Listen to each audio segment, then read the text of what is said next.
Kasut ng muri na kasibat na Yahweh Kadung galing mo Wacha ka syokte Jabi ka bangro Walay kan siya ulit Kasoy nga ka chon Malis ko kung mayap ok Shi su shi jing mot Ni pen pra jing duk pasok Ikam haring ka Wacha kim kiu sarang Pandula ka hok Om pin horkit hordang Kaling kadang hem Ai jing shabat Jing kermen Sai hon Sa tem ai Ôn wala Ka jing yen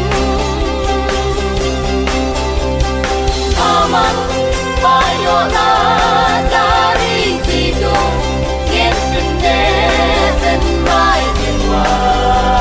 là ca nghiệp tu nghiệp bình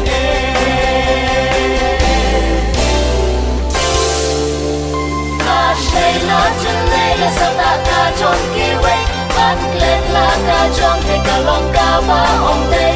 ca ba rốt ông tôi thấy mẹ mong ca lòng lòng cát ba lòng nhưng ông lên nhà là ca trong